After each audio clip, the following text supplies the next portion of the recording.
Buongiorno e benvenuti a Udine. Siamo nel cuore di questa bellissima città e nel cuore della pianura friulana, quindi è un bellissimo biglietto da visita per parlare della storia di Udine e anche di come questa città si propone, si offre per fare del turismo.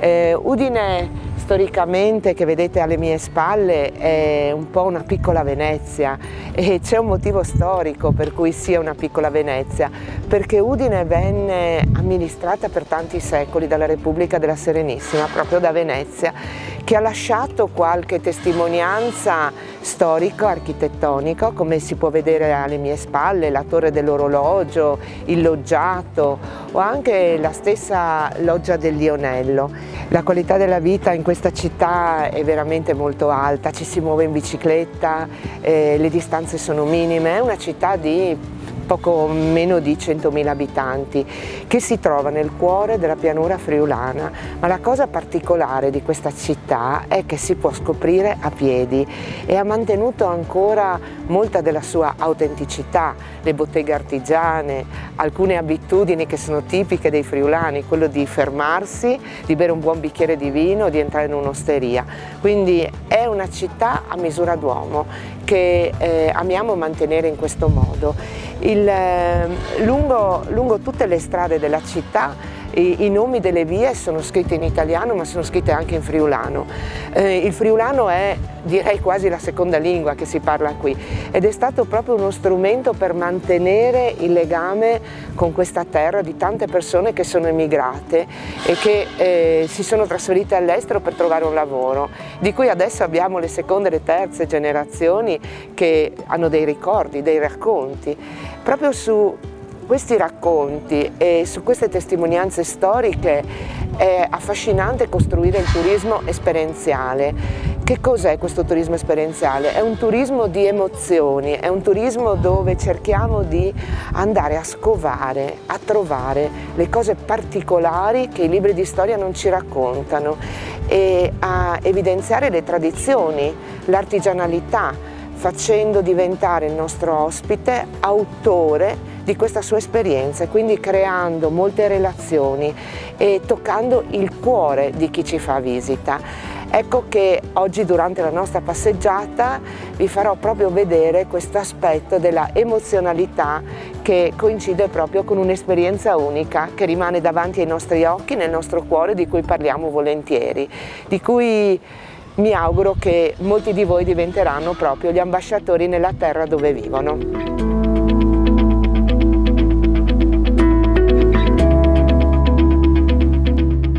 Siamo partiti da Piazza della Libertà, la piazza veneziana più bella sulla terraferma di questa città, a ricordo dei tanti secoli passati sotto la Repubblica della Serenissima. Udine, la parola, il nome di Udine deriva proprio da colle, perché la città anticamente sorse su un colle. Era, diciamo, abitudine far costituire la prima insediamento abitativo sul colle perché era facile da difendere. Quindi noi adesso ci troviamo ai piedi di questo colle dove un tempo c'era un fossato e questo fossato è diventato in epoche più moderne la strada principale, la strada, diremmo con un termine più moderno in inglese, la strada dello shopping, è la strada dove si viene a passeggiare, dove si fanno gli acquisti, ma a partire dal 1200 questa era la strada del mercato, del primo mercato, perché Udine diventerà importantissima a partire dal 1200 quando questa città riveste il ruolo di mercato, città di mercato, e quindi arrivano genti da ogni dove, direi in italiano, quindi questa strada diventerà la sede del commercio e lo è tuttora. Sotto questi porticati che caratterizzano un po' la città e che consentono a chi vuole trascorrere alcune ore di stare all'ombra o di stare al coperto, si trovano tantissimi negozi, quindi possibilità di acquistare, possibilità di mettersi a sedere, di bere un caffè e soprattutto anche possibilità di vedere la gente che passeggia, come si svolge la vita quotidiana di questa cittadina nel cuore della pianura friulana, a 100 metri sul livello del mare, e con un entroterra ricco di varietà, di gusti, di tradizioni e di arte. Quindi una sosta in via Mercato Vecchio è quasi un obbligo quando si visita Udine.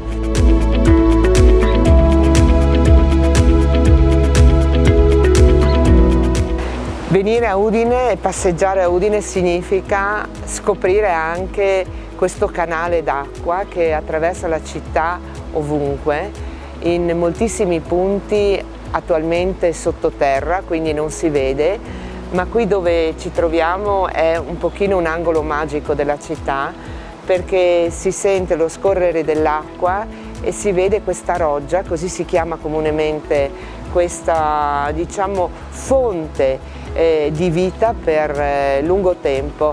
Infatti la roggia, che viene ripulita con cadenza quasi biannuale, quindi l'acqua è molto pulita, serviva nel passato alle botteghe artigiane e anche a uso domestico.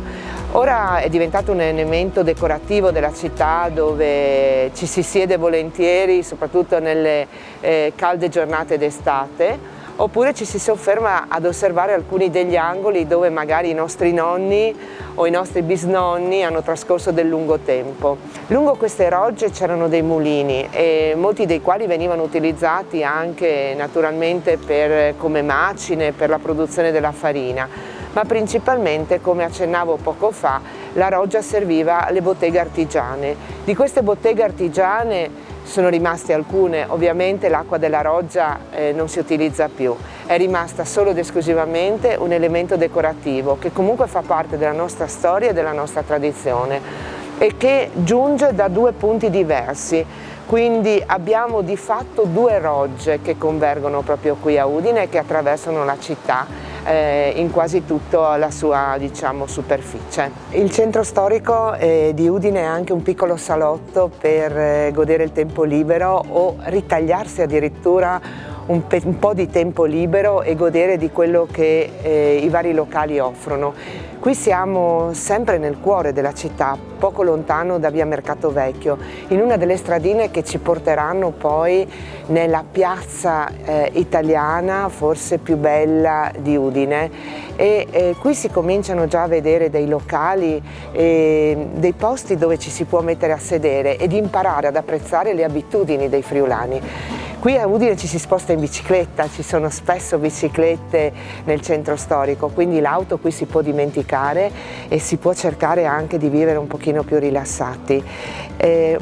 Ora non è proprio giunto ancora il nostro momento, ma tra poco potrebbe essere l'occasione anche per fermarci proprio davanti a dei locali tipici e riuscire ad entrare nella quotidianità, nelle abitudini dei friulani, ovvero quella di trattenersi un attimo, sostare un attimo e godersi un buon bicchiere di vino, perché qui Udine, oltre ad avere una lunga storia, essere stata per molti secoli sotto Venezia, avere un centro storico raccolto e tanto da raccontarci dal punto di vista dell'artigianato, abbiamo visto poi anche dal punto paesaggistico le rogge, abbiamo anche delle abitudini che sono rimaste le stesse da generazione in generazione, e quello di un buon bicchiere di vino appartiene proprio a questo.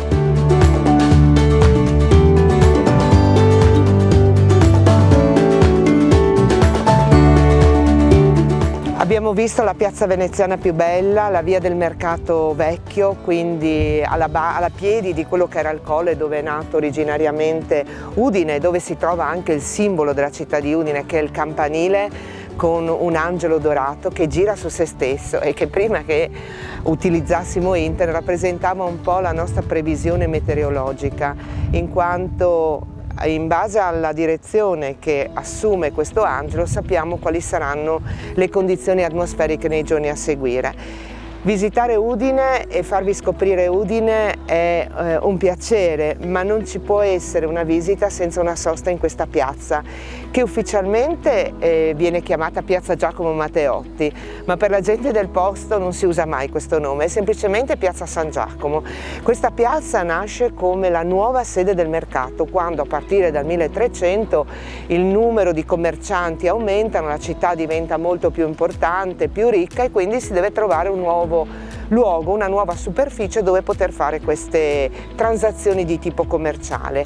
Questa piazza ha mantenuto la sua identità con questi palazzi, uno a fianco all'altro, bellissimi, storici.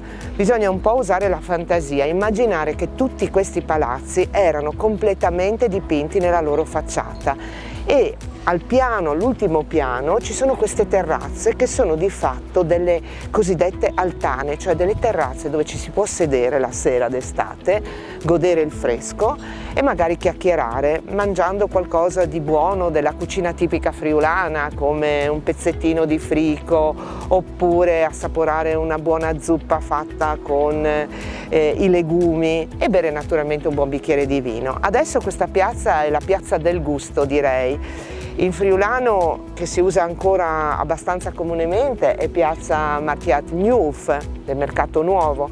Qui ci sono caffè ovunque, dove si può trascorrere 10 minuti, mezz'ora, un'ora e si può camminare tranquillamente. Al centro della piazza c'è una bellissima fontana, perché questa era la piazza dove c'era il mercato fino a pochi anni fa, adesso non più. E una chiesa, la chiesa di San Giacomo. C'è una curiosità interessante, questa chiesa venne finanziata proprio dalla confraternita dei Pelliciai perché speravano che durante il mercato si potesse fare la Santa Messa, ma di fatto questa speranza è svanita immediatamente perché la priorità era quella di fare il cosiddetto business, il commercio, quindi la chiesa rimane ed è una bellissima chiesa, una delle tante chiese di Udine, però la Santa Messa non si fece mai sull'altare che c'è sulla facciata. Il nostro turismo esperienziale, quello che vogliamo trasmettere ai nostri ospiti, parte proprio da qui. Da qui insegniamo ai nostri ospiti come si deve assaporare un buon bicchiere di vino e che cosa significa bere un taiut. Sì, perché il taiut è il bicchiere di vino in friulano. Fino all'800 questo vino veniva mescolato con un po' d'acqua, per cui veniva tagliato e da qui la parola taiut.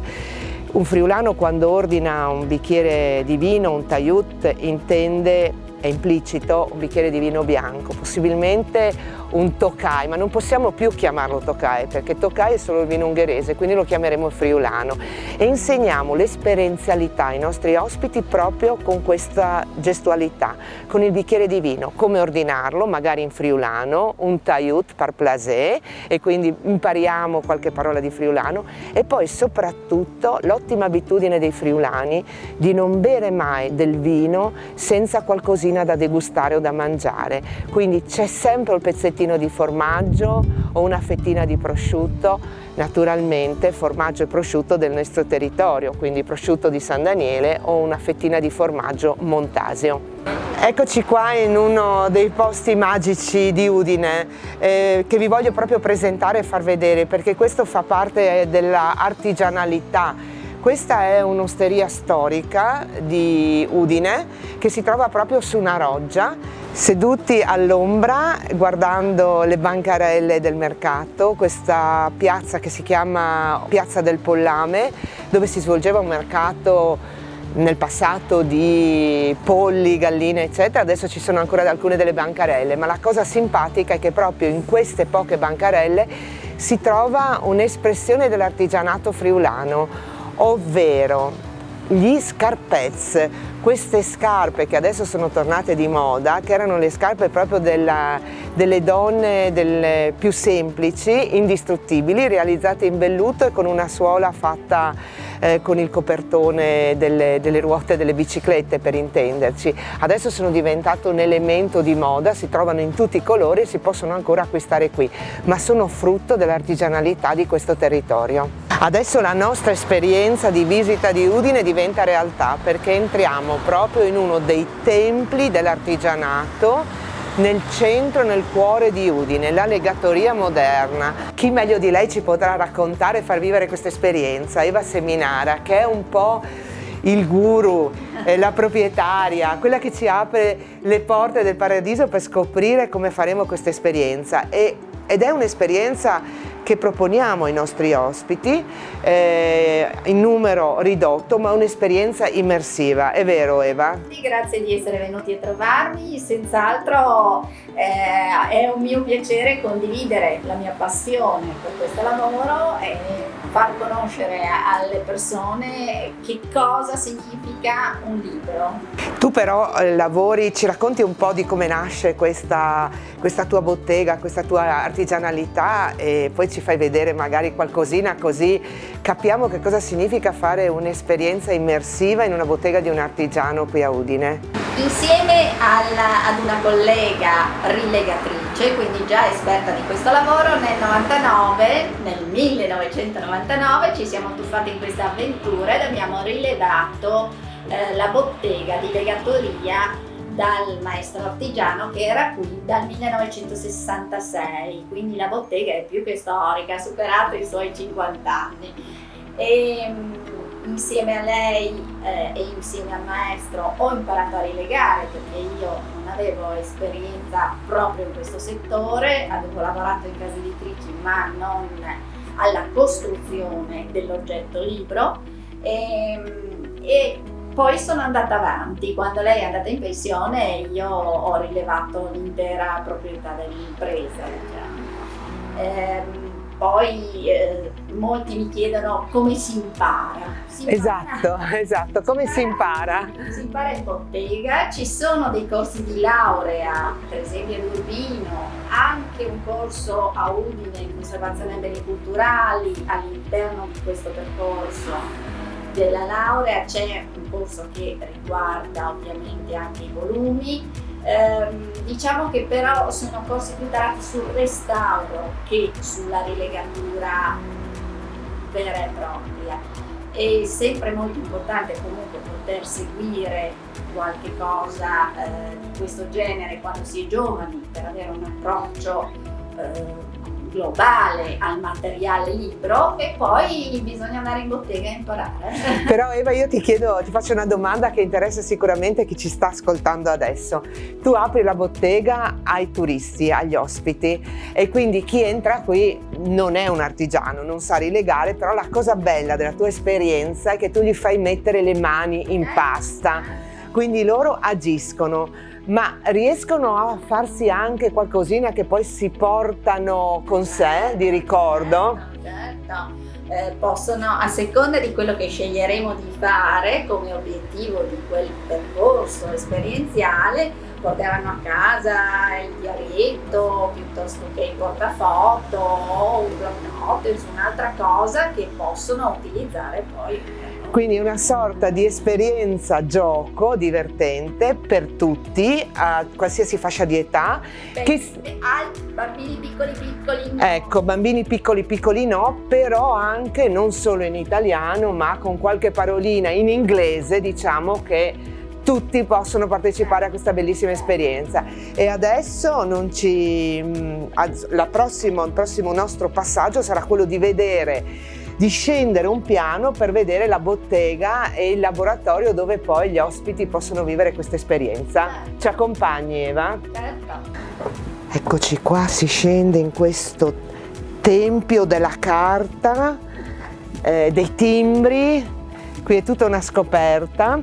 C'è persino il profumo della carta, degli oggetti, dei libri antichi che Eva nella sua attività, diciamo, rilega e cerca di dare una nuova vita o di farli sopravvivere ancora a lungo a testimonianza della nostra storia e delle nostre tradizioni.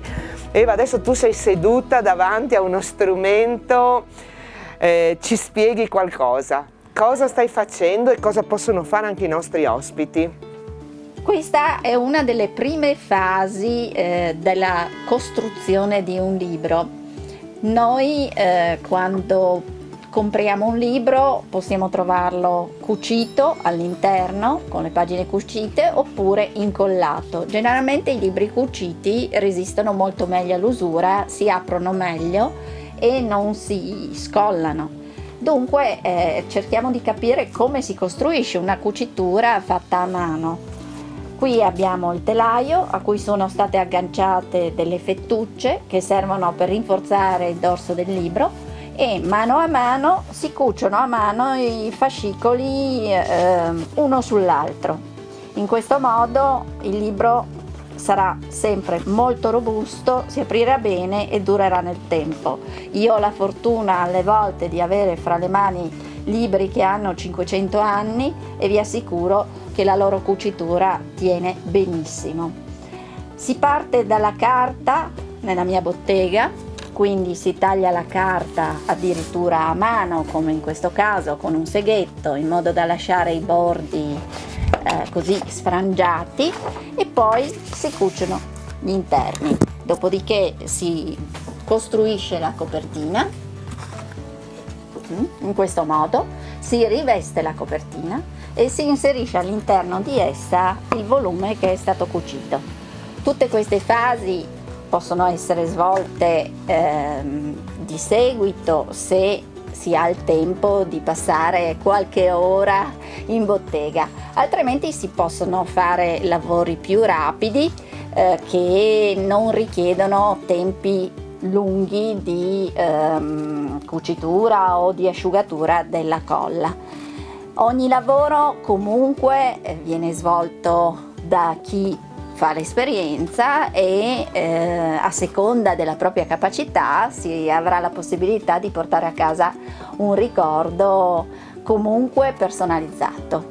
Un'altra possibilità per chi ha meno tempo da dedicare all'esperienza e si ferma magari poco in città può essere quella di imparare a fare la rilegatura giapponese, che è una rilegatura più semplice però sempre molto carina, molto pratica, e imparare a fare questo tipo di lavoro invece di un volume classico. In ogni caso, sia con rilegature classiche che con rilegature moderne, possiamo poi personalizzare l'oggetto e quindi incidere a caldo, in oro, in argento, il nome della persona che ha costruito il volume.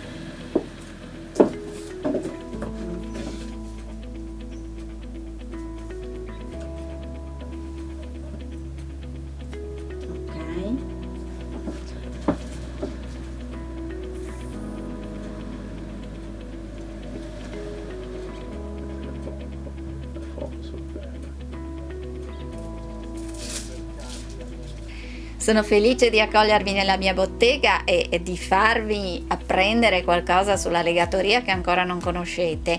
Naturalmente in legatoria io riparo i volumi vecchi e anche produco degli oggetti che possono essere acquistati. Le esperienze che potrete fare da me vanno da un minimo di 20 minuti per dare un'occhiata fino a un massimo di un'intera mattinata per poter produrre un oggetto, un volume vero e proprio finito con le vostre mani.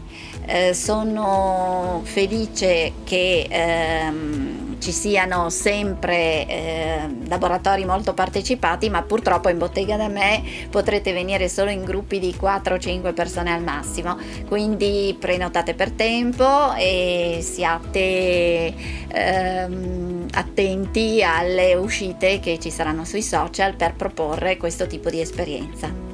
Ecco, a pochi passi dalla legatoria moderna dove abbiamo incontrato Eva, i nostri ospiti possono scoprire un'altra bottega artigiana di un'attività che di fatto era un'attività storica del nostro Friuli, era un'attività che si faceva anche in casa, dove si tesseva, c'era il telaio, proprio così, avete capito bene. Quindi qui dentro Arte Viva troveremo Liviana, la titolare di questo negozio, che ci farà vedere i telai, le persone che lavorano assieme a lei, e soprattutto vedremo tantissimi oggetti realizzati a mano che i nostri ospiti possono vivere l'esperienza di veder fare sul momento.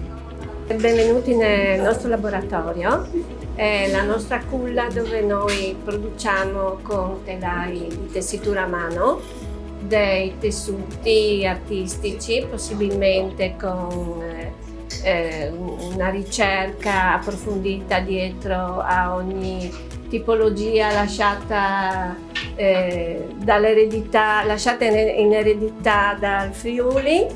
È un laboratorio che io ho aperto nel 1980, che ho portato faticosamente avanti, ma ritengo che al giorno d'oggi sia un po' una piccola nicchia dove puoi fare un tuffo un po' nel passato e vedere cosa si riesce a fare a produrre nel presente.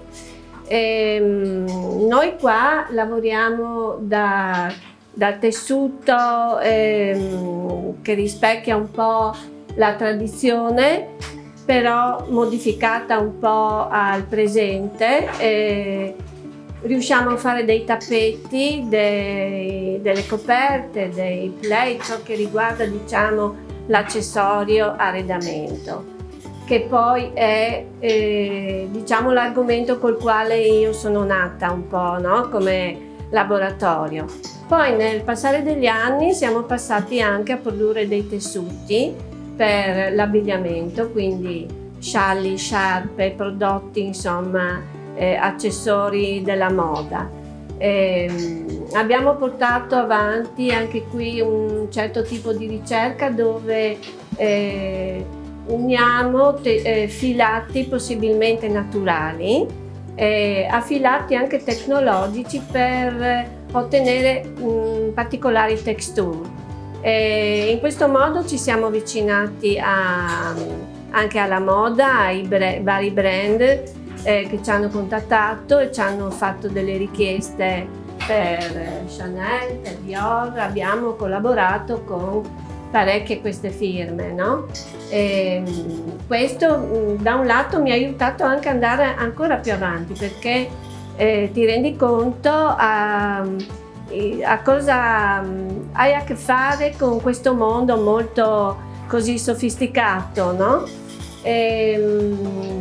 Poi diciamo anche l'impatto con questi brand ti aiuta a capire anche le varie tendenze, i colori, cosa che da un certo lato ha fruttato a noi una certa posizione in questo mondo, però dall'altro lato ha aiutato anche noi a capire anche quello che si riesce a fare, no?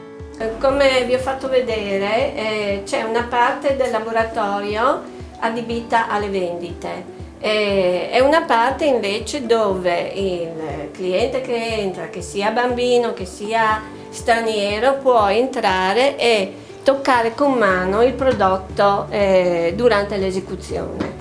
A volte anche hanno il piacere di sedersi al posto della tessitrice e provare anche a schiacciare questi pedali, vedere i lisci che si alzano, si abbassano, quindi è un mondo un po' antico al quale loro hanno anche piacere così tuffarsi, no? In ogni telaio noi abbiamo dei prodotti diversi, tipologie più semplici, più elaborate, poi quando vedono anche ad esempio l'arazzo, il cliente rimane sempre un po' affascinato dal fatto che queste cose possono uscire proprio da queste macchine così antiche, anche se poi in realtà queste sono state rifatte, però la tipologia, la tecnica è sempre una cosa molto molto antica.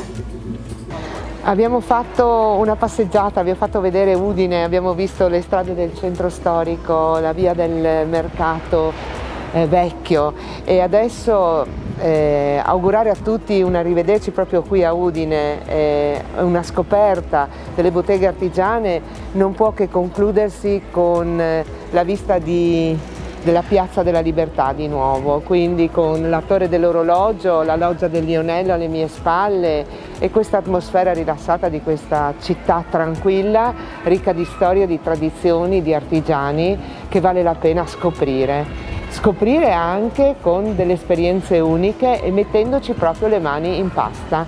Allora il mio augurio è di incontrare tutti voi proprio qui a Udine prestissimo in presenza. Grazie e mandi.